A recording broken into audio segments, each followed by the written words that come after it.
You are tuning into Enderun Unmuted. Hello, everyone, and welcome back to another episode with you. I am your favorite host, Reese, here to provide you with today's introduction to episode. favorite host. Cap. Host. It's host, not host. Okay, but while they're in their denial stage, let me continue. I have to admit, for today's episode, I'm a little scared because we're going into uncharted territory, for me at least. Today's guest is someone I'm not really familiar with, but I'm very excited to get to know him more in today's episode. So today we are blessed with the presence of one of the beloved professors of Enderun colleges. And now, before we move on, let's bring back what inspired last episode. So if you guys didn't already know, already nearing the end of our school year, which means you won't be hearing our voices soon. So we decided to let in new voices who could possibly be seeing, who you guys could be possibly seeing next year in the last episode where we met our grade 11 students. So I just wanna reiterate again what happened last time. So the possibilities are endless, sometimes scary, but you'll never know or you'll never experience the actual quote unquote 100% until you try. But speaking of new possibilities, have you guys ever thought about life outside of college? Like, I know we're only transitioning to college, but have you guys ever thought about outside? Like, I'm already experiencing it right now. To be honest, my I'm most living. pressing concern right now is where I'll go for university. So anything beyond that hasn't really crossed my mind. But I'll probably have those thoughts next year when Lucky I'm for ready you, there. Rafa. Because, like, for me, I'm already experiencing that loneliness, especially I'm living far away from my family. So I could really feel that, oh, this is adulthood. You'll be living independently away from your parents. You'll be eating alone for your meals. It feels really empty. Don't worry, But but I guess Wency, that's we're here for you, nice. NC. We're here for you, NC. That's adulthood. you just Being call me out. independent. Oh, call you for during my meals. Let's eat together. I'm gonna go to your province for you. Like, I'm gonna I'm take a here. flight. I'm gonna do that. But Yeah, yeah. basta you send us the food, Wency, via Grab. We're here with Oh you. my god. Wow. I will be the You have no one. excuses anymore. You have Gcash now. Oh So, yeah. Oh my. Okay, before we get too far, I just want to say I'm particularly excited for this episode this afternoon because, as mentioned by our guest today is someone we've all been looking up to. So without further ado, let me introduce him to all of you. So he graduated from Ateneo de Zamboanga for college, took his master's in the University of the Philippines, and finished his doctorate in the International Academy of Management and Economics. Aside from the Philippines, he's lived in Hong Kong and Shanghai and has traveled all over the globe for work. He's been to all Asian countries, plus the States, and a few European countries. Our last guest for this season of Enderun Unmuted is none other than Sir Jun Salipsip. I think we can welcome Sir Jun. Hi, Sir Jun. Welcome to Enderun Unmuted. I think you can hear the excitement in my voice because we're really, really happy and honored to have you here at Enderun Unmuted. How are you, sir? How are you doing, yes, sir? My pleasure to be here. Thank you. That's great, sir. Do you have anything to comment, Reese? How does it feel saying Sir Jun? Being like- graced with the I- presence of the Sir Jun. My gosh, thank you, sir, for being here with us. I've heard so many stories, not only from 12A or like the 11th graders, but also from my college friends, at the Nina, at the Zion. A lot of people have been talking about you. And honestly, I really can't wait. As I mentioned at the intro, I really can't wait to get to know you because I'm really looking forward to all the stories and hearing it from you and not from anyone else because usually it comes from someone else's mouth. But yeah, before I start rambling, does anyone want to take over? And sir, okay, let me just add this before we continue to the next part. It's really nice to talk to you outside of the formal setting of academia. So we're really, really happy for you to be here because we get to talk like in a laid back We manner. really been looking forward, sir, for this episode. We've been looking forward to film this with you, sir. Because as mentioned by Wency, it's really great seeing you outside of the classroom. Because even though we see each other every week, it's mostly for business ethics. But to just talk to you and sit down here, sir, and talk to you outside, it's really gonna be a fun episode, sir. Yes. I've got a problem with that one because looks like your expectations are too high, and I No. don't know Oh whether my I gosh, no pressure, sir. You think the shoes are too big to fill, but I'm sure you're gonna exceed our expectations today, sir. I already feel. Okay, Yes. go right ahead. Okay, now before we continue with the next parts of this episode, let's get ourselves warmed up with the mini game or icebreaker prepared by our content team. So, to give you a clue, the title of this icebreaker is Word Swirl. So, basically, for this game, we'll be giving you, Sir Jun, a key word, and you must associate that word with. You must associate any word to the given term, and you'll be given 3 seconds to answer, and whatever the response is, you don't have to elaborate on it further. Like, okay, I know it might sound very confusing, so that's why we have prepared a sample round for you. I think I'll go with Reese and Rafa for this one. Okay, say for instance, I give you um the word chocolate. Three. What is any word you can associate with the term chocolate? Reese, 3, 2. Okay, wow. See, stop that. Oh, sorry. I think you. I'm pretty sure you know where you were going with that question, Wency. How did you know? You're catching up too fast, Rafa. But I don't. Sir, did you get the gist of the game, or do you want us to give you more examples? I don't know. It's up to you. Okay, I think we can give you one more example. Okay, another term that I could give is wait. I can flowers. 3. So yeah, that's basically how the game is, sir. Okay. And now to proceed with the actual game. Number 1, we have students. 3, Right. 2. Right, sir? Right. Right. Brilliant. Right. Okay. Right. Okay. Right. Next, relaxation. 3, 2. Spa. Spa. Wow, spa. Okay. Number 3. The third one is very okay. Love life. 3. Difficult. What? Difficult. Difficult. Wait, I wonder why is it difficult. Well, we'll find out, sir, in the next part. Okay. 4. High school. Complicated. Complicated. I can agree with that. Number 5. Business. Wonderful. Money. Money. I think I can go with Yeah, money. Jason said he knows what it is. All right. So that's the first part of the game. Now we'll move on to the next set of words. So the next word, sir, is relatives. 3, 2, 1. Wonderful. Wonderful. Wonderful. I miss my relatives. And then the next word is books. 3, 2. Complicated also. Okay. Books. Complicated. Complicated. As an avid reader, I don't know what to feel about that because sometimes it does make sense. The word complicated can be associated with books. I agree. Or Next, complex, complicated or complex. Yeah. the next word is TikTok. 3, 2. New technology from China.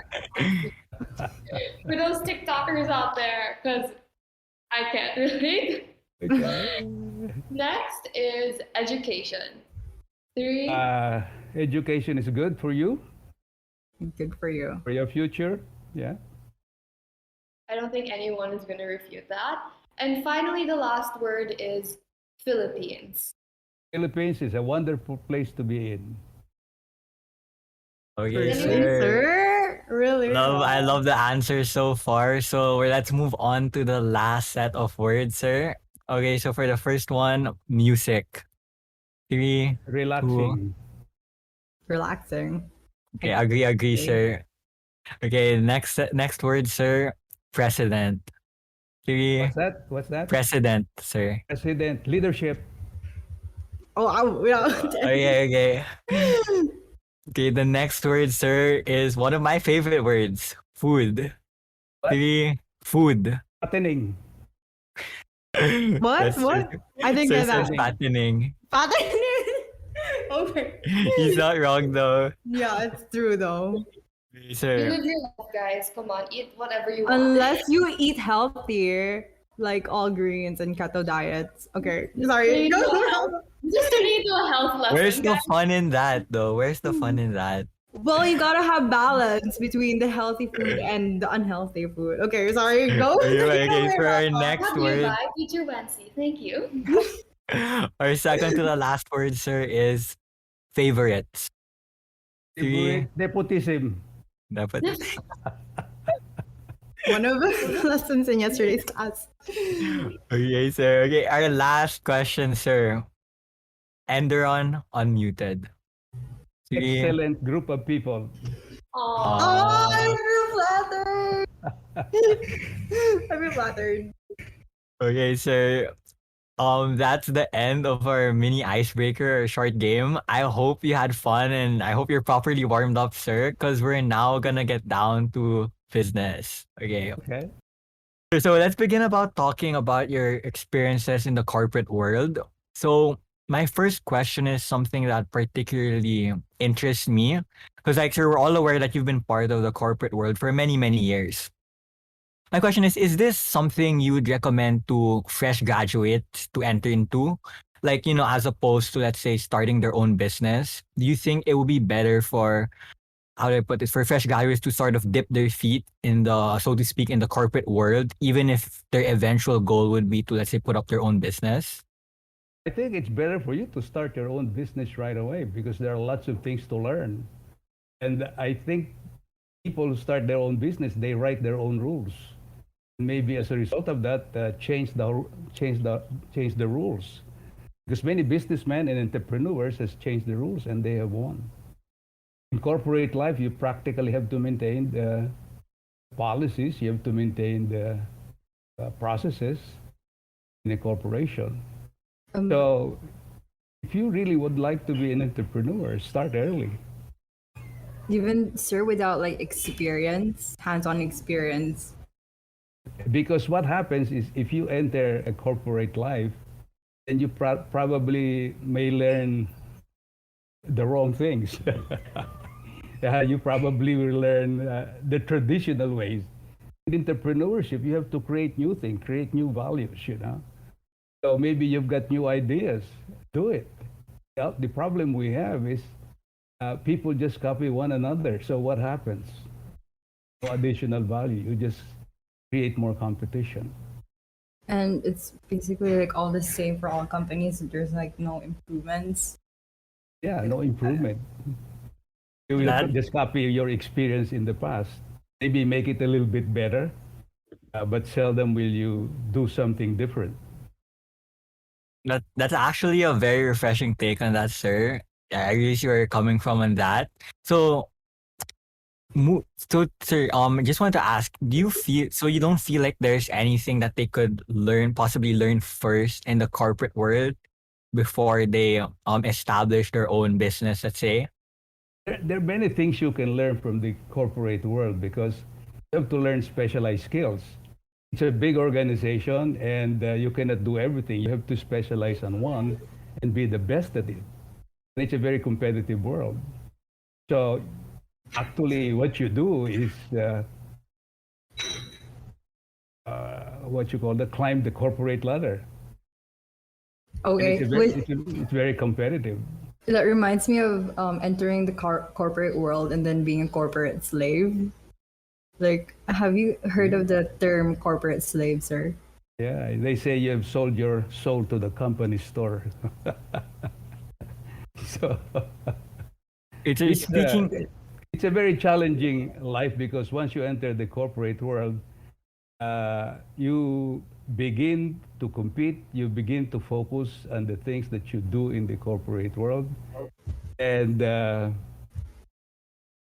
you eventually get hooked into it. You don't even want to go into your own business because going into your own business, 24 hours a day, you're thinking about your business. In the corporate world, your private life is a little bit different.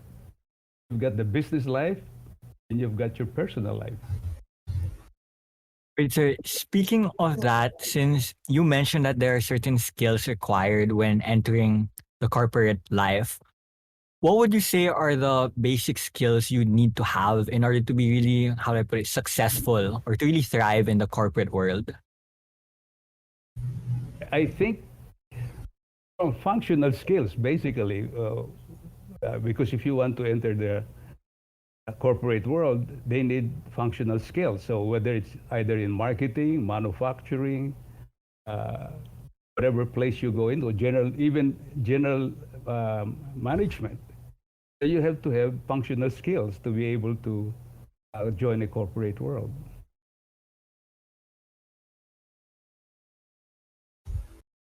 Okay, sir. I can really, let me just say, I can really hear the depth of experience and how you're really expounding on your answer, sir. Um, but speaking of experience, sir, I just want to ask, were there any challenges you encountered when you first entered the workforce? Definitely, lots of challenges, practically every Would, day. would you care to share, sir, like some of the most, how I put this, most common or Unforgettable. I'm unforgettable? gonna ask like what was the Unforgettable, yeah. hardest thing you encountered? Yeah. Of course, because, for example, if your boss says, "Can you do this?" and you know that it is a step towards promotion, even if you don't know how to do it, I say yes, and then I try to learn it. Sometimes I fall flat on my face because I probably, it's not necessarily a skill that I have, but in a corporate world, you try to learn as much as you can and face all the challenges. Not easy. I like that. I like what Sir said. Like in the corporate world, you face the challenges and you learn how to face them. That's something. I guess that's something that also applies in general. I really like Yeah. that. It's in my head. It started. It's there. I locked it in. Everywhere you go, there will be challenges. Like there's no way, there's no obstacles in wherever you are. Yeah, Rafa, you were about to say something. Okay, so since you shared with us some of the challenges you faced, I'm curious, do you have any favorite or memorable moment in your many years spent in the corporate world that, still stands out until now? Like, sir, I know it's been years, but is there that one particular moment that really stuck to you until this day? Like, I don't know, maybe because it taught you a lesson or it was the first time you experienced something, just things like that, sir. Yeah. Aside from meeting 12A. Excuse me. Memorable. Aside from what? Aside Aside from from meeting 12A. Yeah. Okay. I guess when it comes to experiences, memorable experiences, every time you get promoted, of course, it's a memorable experience. And every time you get an award, it's a memorable experience. So it's sometimes you get the reward, maybe you get lucky, you know. Oftentimes we ascribe our successes to our own innate being, our own skills. But sometimes you are just the right person at the right place at the right time. And so most of the time you get lucky, but some people think it's because you're that good. It's not necessarily so. Luck sometimes plays a great role in your life. Yeah. How do I So have that luck? some of these things that are memorable, you sometimes wonder, wow, how did I get into this one? How come I got promoted? You sometimes wonder about that. So it's memorable, yes, of course, but sometimes you wonder, other people better than you, why didn't they get that kind of reward or recognition or promotion? That's something we sir. can reflect on. Like it made me also think. But sir, it just reminds me of the question I asked you in class. Like, would you accept promotion even though it has no incentive, or would you just stay where you are instead of getting promoted? Like it reminded me. I think your answer to that question was getting promoted even though there's no increase in salary. It's because for the experiences, right, sir? Well, not only that, please remember you don't work for a person, you don't work for a company. You actually work for yourself. If you're working for yourself, you've got to do everything to promote that self. So you have to deliver value. So what is it? Any opportunity that will satisfy your customer, which would be your employer, paying you the price that you're asking, they're paying you your salary. You're actually working for yourself to support your family. So why limit yourself, Improve as much as you can, develop your professional self so you can deliver the best that you can any engagement that you are called into. So people sometimes think they're working for a corporation. For example, people think I work for Enderun. No, I work for myself. I am teaching in Enderun and trying to do the best I can to help students think in terms of their future and think in terms of the value of their education and think in terms of learning as much as they can. Because that's, that's how we should all be. We should be working for ourselves. And in that I like manner, that. you don't limit yourself. Remember that you don't work for people, you work for yourself. We are all entrepreneurs. We are selling ourselves, our services. Because why are we in this world? Why do we exist? Is it all for ourselves? Or do we exist for others? That's the purpose of life. It's really making us think so Sir, really deep right That's now. that's like my question to myself all the time. Like I ponder in my room, like what is the purpose of life in this capitalistic society that we live in, where everything is paid? Yeah, it just makes me think why we exist. But your take on that question really changed my mindset that we have to work for our own selves, not for other people, but for our betterment. It's true.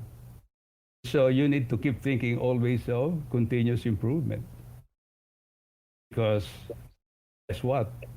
A lot of things are changing. Uh, the ground under their feet has changed. So we need to continue developing ourselves, thinking in terms of accepting all challenges so you can learn because no pain, no gain. It's difficult. It's challenging to keep learning new things. It's easy to just fall back on your experience. Your experience was good in the past. What about the future? What about the present?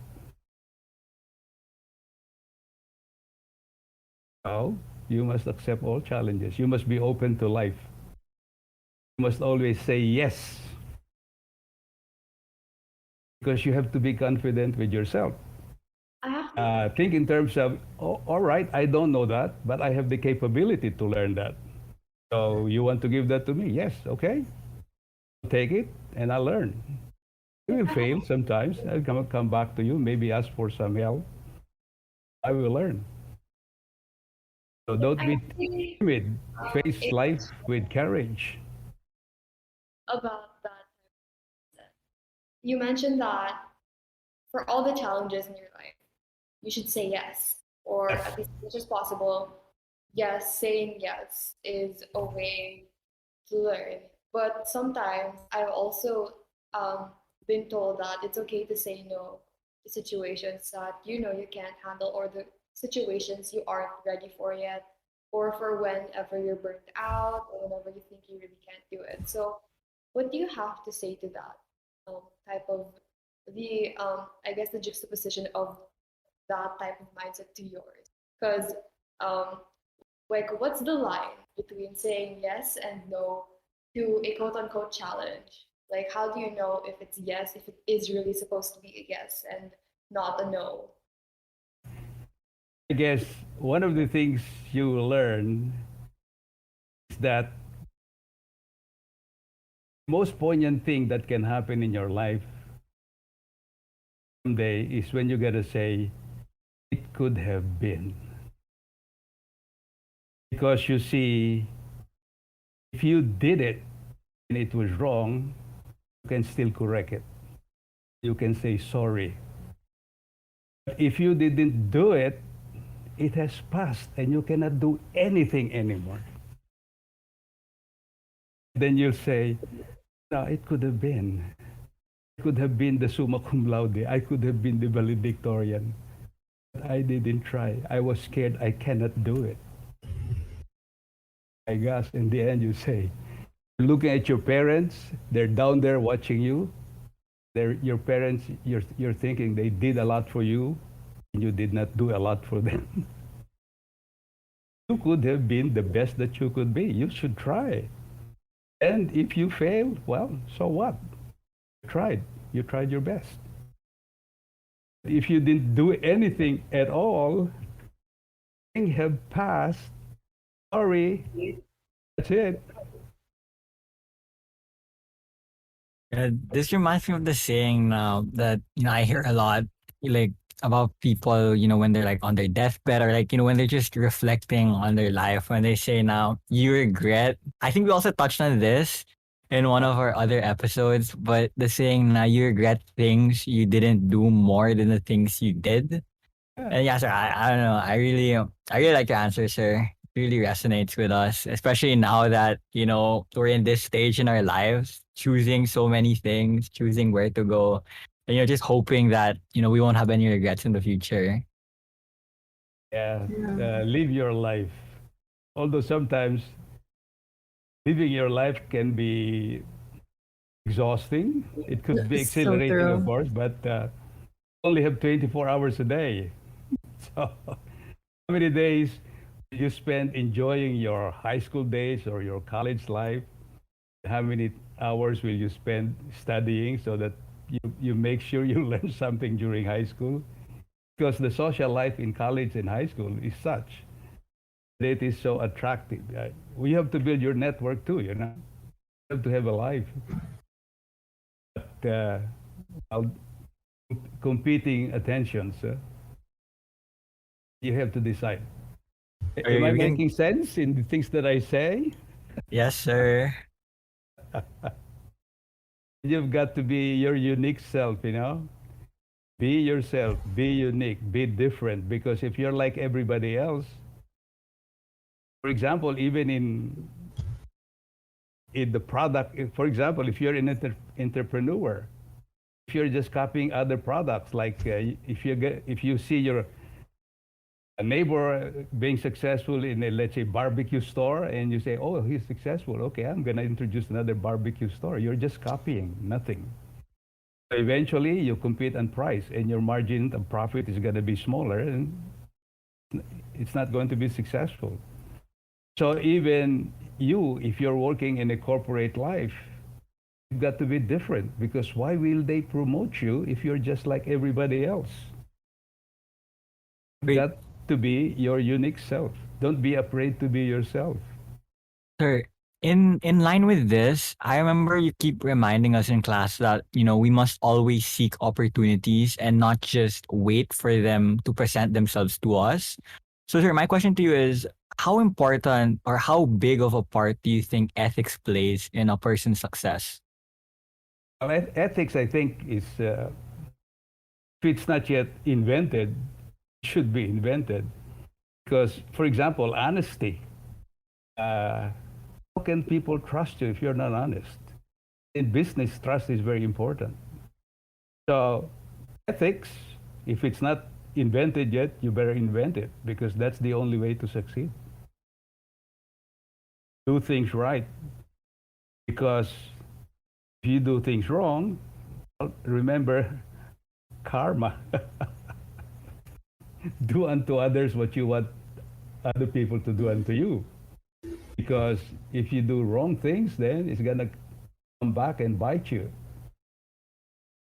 This reminds me of the lesson we have in Buddhism the karma, but like Yes. what goes around comes That's back to around. you. So do good deeds for you to have good. Oh yeah, you'll be reincarnated into something beautiful in your next life. That's what the Buddhism or the Buddhist people believe. I'm so sorry for diving into religion. Okay, okay, okay. It's getting too far. But sir, what would you say is the admirable work ethic and attitude of Filipinos or of the people, the Filipino people that you have worked with, if there are any? Filipinos are hardworking, definitely. I've worked with, well, maybe because of the situation I was in, because in corporate world it's really uh, hard work. Many Filipinos I've worked with in corporations are hardworking people. They're also ambitious. They're very competitive, by the way. So that's one admirable quality I see in Filipinos, hardworking. And I think even many entrepreneurs, Filipino entrepreneurs that I have met are hardworking people. So as long as you treat Filipinos right, they really work very hard. You've got to respect their opinion. You've got to seek their advice. And if you do, they really take the initiative to be the best that they can be. So hard work, something that I've seen admirable about the co-workers I had. So, sir, if you would say that the Filipinos are hardworking, what about the people that you have worked with in other countries? What is like the main difference that you have noticed between the work ethics of other countries and the Philippines? Well, they're very task focused.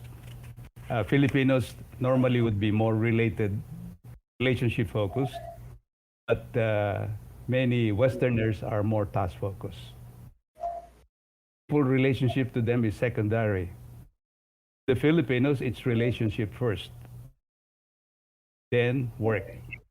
Do you think, not to be the one to compare, but so do you think it's better to establish the relationship first between your coworkers and put that above everything else over work? Or do you think it should be work, then relationships? I think it depends on the culture. Our culture is such that relationship is really very important. I think that in countries in the West where individualism is something that they really follow, well, being very task focused is quite important to them because achievement is very important to them. So people in Western countries, the achievers are always rewarded. In the countries like the Philippines, I think we try to adopt that kind of culture. It's not really working. The Philippines is the people who help people that is mostly admired. Uh, and that's why you'll notice in the Philippines, very few people really like to try to be ahead of the others. Ayaw nating magbuhat ng sariling bangko. And you will notice that Filipinos, to a certain extent, if you want to recognize them, they want you to recognize the whole team or the whole group. Uh, I think that's our culture, depending on the culture. Would you call that being humble, sir? Like that idea of not Yeah. wanting to be like getting all the credit, but like as a group instead, like getting the credit as a whole group instead. Yeah, because Filipinos or our culture is in such a state where we feel exists because of the group. The support of the group is important. That's why we're very clannish and we're very family oriented. In the West, I think their culture is such that the individual somehow stands out, and it's not the group. I guess it's because of their history. also of their wide country, and they have to explore that country on their own, So individualism is something that grew up in their culture, because that's geographically it's quite important for them to be individualistic. In our country, where we don't have one big land mass, we are very archipelagic. Uh, Even up to now, we have difficulty finding a national identity because we are very tribal, we are very clannish, we are very regionalistic. So that's the difference. Yeah, I've noticed that there in the Philippines. It's very region. There's like an it's evident that it's country is like focused on the regionalism where there are barangays. It's just when I first came here, I was really confused with how the system works because it's really different from Saudi Arabia and the Philippines. Because I do understand that this is like a republic and democratic country compared to the monarchy type of government. Okay, but before we go too far, unless my Wait, I just host, want to add something because I think we touched on how clannish Filipinos are just recently in class, sir, where you mentioned how here in the Philippines when a relative like passes or dies, no matter how far the relation is, they take a leave of absence, whereas it's not really that evident in other countries, like especially the more Western countries. But sir, I'm just curious, sir, given a choice, would you rather work in the Philippines or abroad, like in terms of the work ethic, sir? I think we have to be adaptable. If you get assigned abroad, then you have, when in Rome, be like the Romans. If you are in the Philippines, be like one of the Filipinos. So I can thrive and I can work anywhere because I think what's quite important is you're flexible. The only thing that keeps me in the Philippines is I'm a Filipino and I'd like to be in the Philippines and I'm not a second-rate citizen here. I notice if you travel abroad, people don't consider you as an Italian or as an American or as a Chinese. You are a second-rate citizen. As a matter of fact, in some countries, if you commit some mistake, or if somebody somehow attacks you, it's not the fault of the attacker because that would not have happened if you did not go to their country.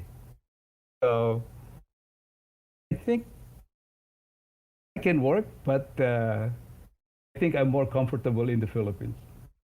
I can somehow resonate with what you have mentioned, sir. Like, it's hard to find a sense of belongingness in other cultures because it's not who you are. It's not what you identify as. So at some point, there's this feeling that you do not belong there. You belong in this country, and this is where you'll find more comfort and a true identity, if that makes any sense. Okay, Right. do you guys want to add anything? Yeah, unless you grew up in that culture and maybe then you assimilate that culture.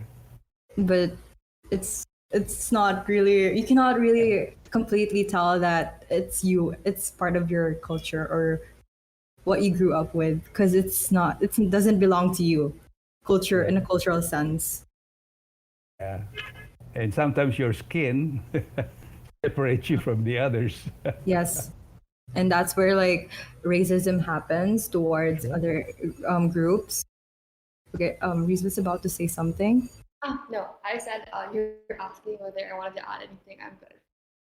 Okay. So moving forward, sir, to our next questions. What is the most admirable or noticeable work culture you see in working in the corporate world? I think collaboration, because in the corporate world, you're faced with many complex challenges. Not only that, the world has become very volatile. The world has become uncertain, it's complex, and it's ambiguous. And no one person see 360 degrees. So you need to work with different types of people and collaborate to achieve the results. I guess group excellence, collaboration, working together is one of the things that I see admirable in working in big corporation. Yes, it reminds me of what you taught us, sir, in class. Like you will have to work with people. Okay, travel life. Yes, sir. Since you've mentioned you travel, since Rafa actually mentioned that you travel to countries, especially in Southeast Asian countries, right? Hong A- Kong, all Asia Singapore, countries, all oh, Asian Asian countries. countries actually. How would you say, sir? How does your travel impact your work life? Uh, well, my work required me to travel, and I enjoyed meeting new people. I enjoyed getting into new situation, new environment. Uh, I get exposed into different kinds of culture, so it enriches my life. Travel enriches my life.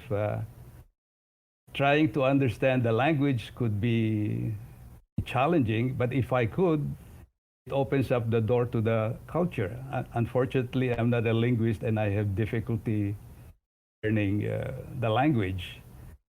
But my travel has exposed me to a lot of culture, a lot of people, and my life has been enriched.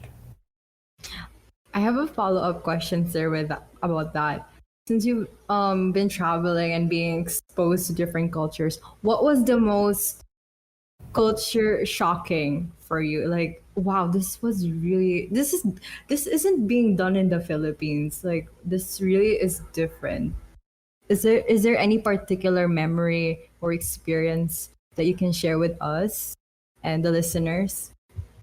Well, yeah, I've seen some countries where women are all wrapped up, and I was staring, and my friend or my client was saying, "Please don't stare. It's rude here in our country if you stare."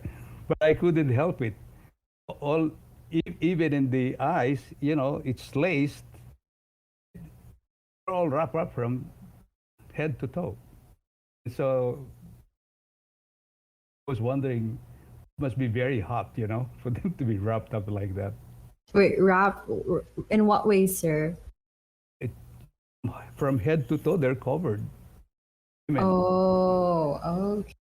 That's really common in Saudi Arabia to see like women wearing abaya, which is a very, very full-on clothes or cover from head to toe.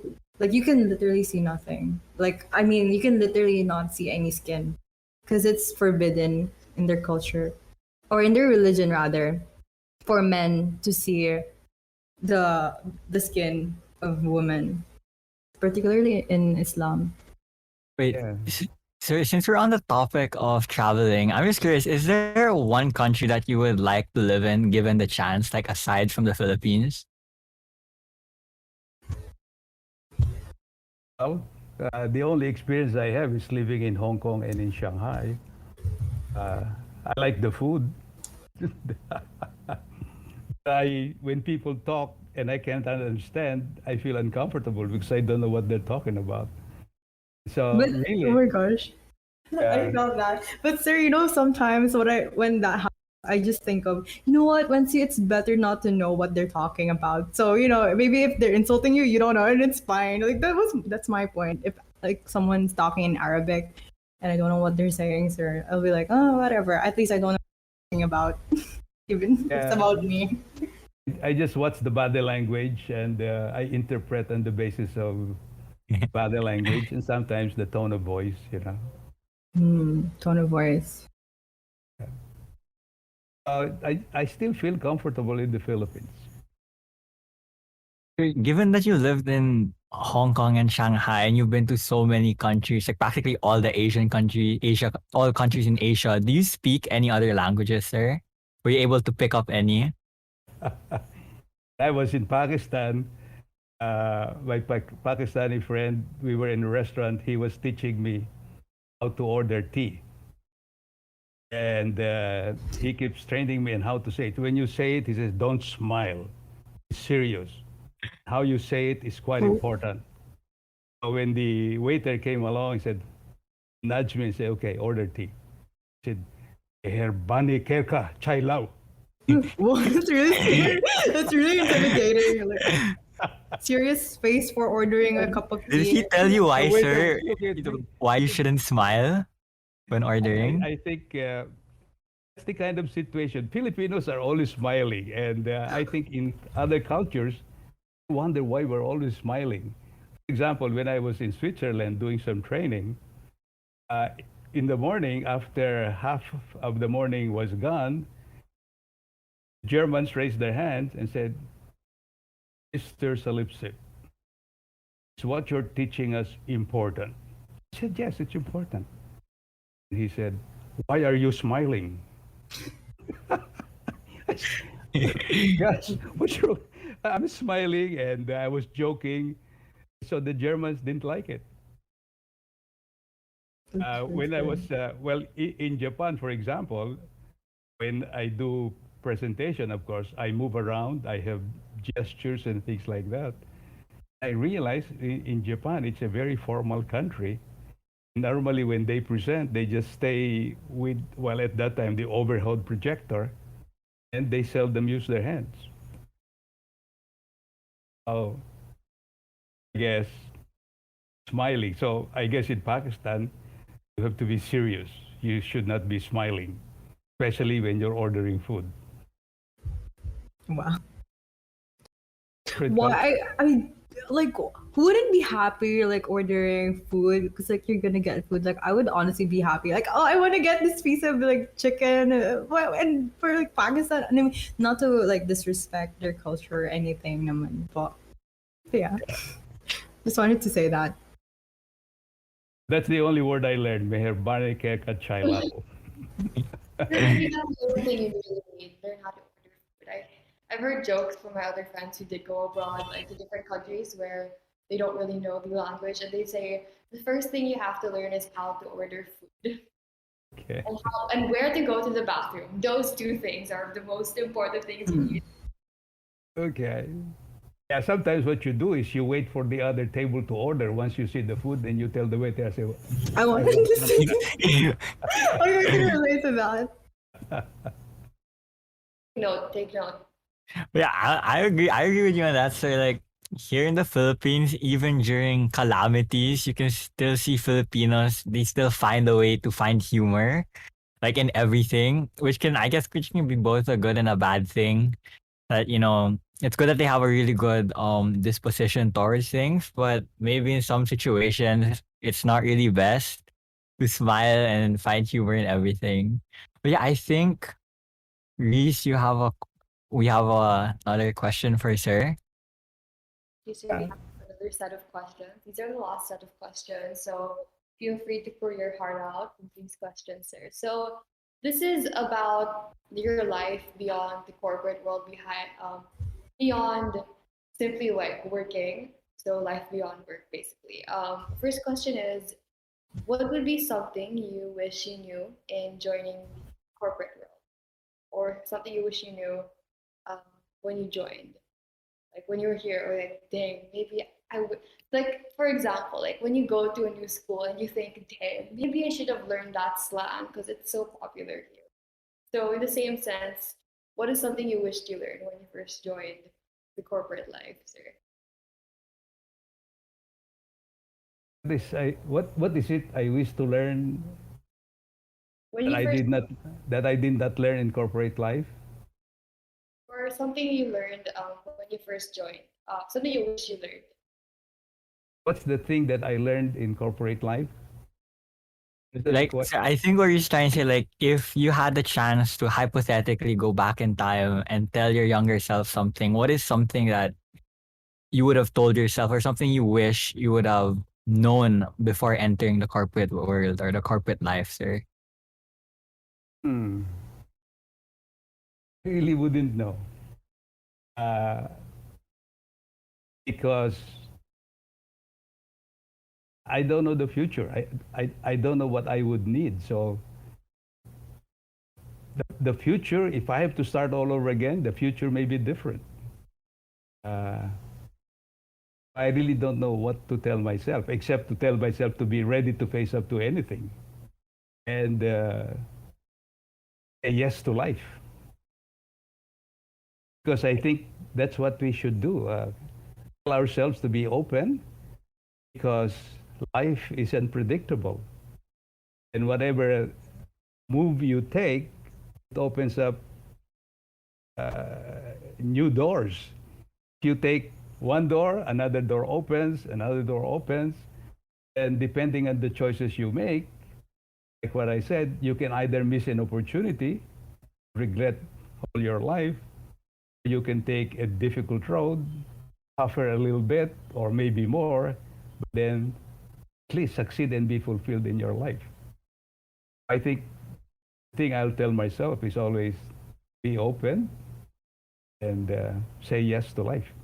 Thank you, sir, for that wonderful answer. Just to follow up, another question about life beyond work. What are the right? What are the lessons the corporate world taught you that apply in your life today? And how's your life like where you are right now? Aside and from what you mentioned, sir, about saying yes to its challenges in life. So So what are the lessons I've learned in corporate life that applies to my life today? That's the question. Well, again, working with people, being open, less bias, because I think we are human beings with a lot of biases. I think we judge people on the basis of our own experience. And it's a very dangerous thing. As a matter of fact, the Bible says, judge not, so you shall not be judged. That's what we do. People don't think the way we think. For example, if my daughter thinks differently, I should be open to it. However, there are times where you are fixed in your own experience until your daughter will tell you, "Stop. That's already a long time ago. That was your time. My time is different." And I've got to be open to that because corporate world, it's the same thing. You don't have to judge what other people are doing or saying. You've got to understand why they are saying those kinds of things. Our problem is we are too defensive about our own point of view, forgetting that other people have their own points of views. So I think that's one of the things I have learned. And also at the same time, when it comes to the development of the people that you lead, people are not at the same level of development. So people need to be treated differently or managed differently. So I learned that so that when, for example, when my daughter was just a young child, I was the hero, you know. Whatever I say, she latches onto it. Only problem is she became a teenager. She was developing her own personality. And if I continue directing and dominating her, she will resist. We will have problems. So I need to adjust her development level to the point where I probably should just be coaching rather than providing direction. And later on, I probably should just be supporting rather than coaching. And then later on, I probably should just, leave her on her own devices because she would have matured and she would have her own life rather than me dictating what her life should be. Am I making sense? Yes, sir. We get your point. Or I get your point, sir. When you're talking, Okay. like I think it all comes down to the parental system. Like it shouldn't be dominating someone or telling them what to do, but guiding them instead and supporting them. Be guiding them, then later on supporting them. Yes. I think that I think that only not only applies to like a parental maternal relationship. I think that also applies to when you hold a higher position instead of say as Venci mentioned, dominating and um, like having a very authoritarian system, like in a certain place, in a certain org, a certain dynamic, really won't benefit any of parties because one, as Sir mentioned, there's no room for growth. There's no room for in Sir's situation for his daughter rather to develop her own personality. And I guess the same goes for other people. So whether you're a leader, just to make an anecdote, Exicon president. As Exicon president, I really shouldn't be bossing everyone around and telling them what to do and limiting their space for growth because they also have to eventually learn how to navigate their way through whatever task they're doing. So if you guide them too much or if you coddle people too much, it won't benefit any of you because the leader or position would get burnt out while those who are quote unquote following also aiming to grow um, won't actually grow because how are they going to learn when you keep telling them what to do? So that's definitely something, yeah, that's right. It doesn't apply just for in Sir Jun's life. I feel like this also applies everywhere. So yeah, that really got me thinking. Thank you, sir. Wonderful. Um, does anyone have something they want to add? None for me.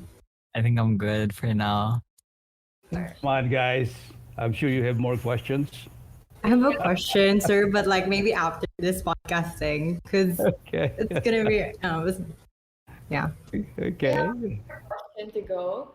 So, what would your advice be, sir, to the Titans aspiring to work in the world or industry? So, to the Titans who are about to take on the world. So, the people who are about to graduate, the people who are going through their college lives, and especially the people who are finally entering the corporate life. Uh, I think you have to have a dream. You have to A dream. have a vision about your life. What is it really that you'd like to have as a life? You know, it could be a family life. It could be a professional life. Whatever it is, you must have that because if you don't have a dream, if you don't have a vision of what you'd like to be, why are you existing? You know, why are you even alive? So there must be a purpose. What is your purpose? You know, you wake up in the morning. Why do you wake up in the morning? You know, if there's no dream to pursue, you wouldn't know what to do. It's gonna be a boring life. If you have a purpose-driven life, if you have a dream about your life, it's gonna be exciting every day because every day you know exactly why you woke up that day. So have a dream, whatever it is. And the path that you will take may be very different from others, then that's okay. Sometimes new opportunities come into your life. Problem sometimes is we don't recognize it. It's a path that leads to our life, but it looks difficult, so we resist it. And that could be the problem, you know. When things opens up and there are opportunities that you face, take it. Probably are not developed or as developed to undertake that opportunity. Nobody's perfect, you know. You've got to learn along the way. Have the courage that you can do it. And if you cannot do it, then that's fine. Tried it. Regrets. Try another one. So have a dream. I think that was a good conclusion to the main talk of today's episode. Um, Definitely, I agree that having a purpose. This is something I actually discussed yesterday during one of my classes with Sir Paul. That having a goal or having a set um, a set dream, as Sir mentioned, is very vital for when you want to do something because only then will you be able to actually list down the things you have to do in order to achieve that. And so I think that's such a fitting conclusion to today's episode. We'd just like to thank Sir June for enlightening us today with your wisdom. I definitely learned a lot, and you definitely gave all of us a lot of pointers to ponder about once this episode finishes or once we wrap up the episode. So thank you so much, Sir June, for joining us today, despite your busy schedule and despite everything that's happening. I hope you also enjoyed today's episode. Wency, Rafa. Thank you, Yeah, sir. Same thank sentiments with Reese. Thank you for joining us at Enderun Unmuted. Thank you, sister. I'd also like to personally thank you for, really taking the time out of your very busy schedule to spend the afternoon with us today. And yeah, like as mentioned by Reese, I think we all share similar sentiments when we say that we all benefited a lot from your wisdom. So yeah, thank you again, sir, for unselfishly sharing your knowledge. And we hope to see you around campus, sir, before the school year ends. Sir. Thank you, sir. Thank you for having me. Thank you, sir. Bye, sir. We've all heard what Sir Jun said this afternoon. We've all heard what he went through when he was just starting to make a name for himself in the corporate world up to the present. If there's one thing we like to leave with you before we go, is the importance of having a vision. It's the importance of setting up small, attainable goals that eventually lead to our ultimate destination. We must not wait for opportunities to come to us, but instead, we must have the foresight to create these opportunities for ourselves and the courage to really do what it takes to convert these opportunities to, our moments of personal triumph. As the great Michael Jordan once said, some people want it to happen. Some people wish it would happen. And others make it happen. Let's all Wow. be that person who make things happen. Yeah, Wait, so okay, wait. I'll add that's something. Let me just add okay, something. go and see. I'm curious to know because Sir mentioned a while ago you have to have a dream. So, what are your dreams, Rafa and Reese? Rafa, let me guess yours. Pursuing Reese. I'm kidding. I'm kidding. No, but serious, guys. Oh, look, someone's getting kilig. Okay. Kinikilig si Reese. Okay, but for real, guys, what is your dream? Do you guys know, or it's still unknown? Right now, No. I well, jokes aside, right now, I'm not really sure what I want to do in life just yet.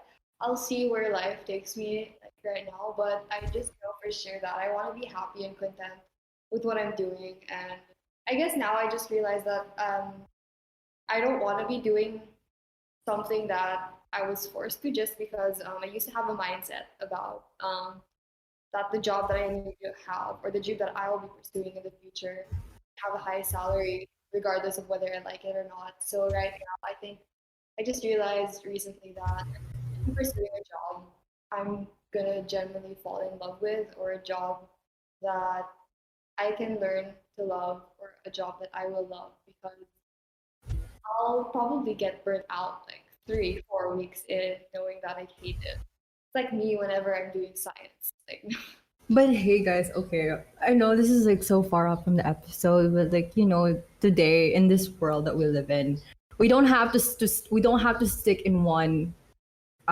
career. Like we can explore other careers. It's like it's not impossible to shift if we don't enjoy something. It's not impossible to shift careers or shift your degree or shift your courses. Rather, do not instill to yourself like you only belong to one niche. Like you only should stick to one. No, it's a free world. You're free to dive into different aspects of your life to learn more and experience new things and grow from your comfort zone. Yeah, what about you, Rafa? What's your dream before we wrap up this final episode? You I know mean, what? What an unexpected question for you to ask. But right now my dream at present is to finish this school year strong and to get into a good college. So yeah, that is a college that's right for me. Like I want to be able to really look back in like a couple of years and say that I made the right choice and I have really no regrets in what I did. So yeah, that's as far as I'm thinking right now. I don't really what do you call this? I'm not really thinking that far ahead yet. So yeah, And just to add to what you said, Wency, but you know, actually, no, yeah, you can. That's pretty much it. So, what are your dreams, Wency? You didn't share with us yet. You asked the Oh, really? question. I didn't share it yet. Oh, my dream is just to be fulfilled and happy. But I know happiness is not a constant state. So, but yeah, the same thoughts and same sentiments with you guys. Like to be studying in a good university and to graduate with a degree that really is fulfilling to me. And so, like, I know that it brings something valuable to my life. And yeah, that's pretty much it for my dream as of the moment, because dreams are constantly evolving. Okay, so yeah, and that wraps up this episode. So don't forget to follow us on social media at Enderun.Unmuted and at Enderun on Instagram and on Facebook.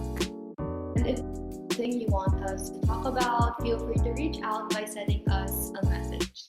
We are now muting again. Thank you for tuning in with us at this episode, and see you all last episode, as much as I am very sad to say. And yeah, see you in our next last episode. Bye everyone. Thank you so much for tuning in at Enderun Unmuted. Bye. Bye. Yay. That's a wrap, guys. It's cut.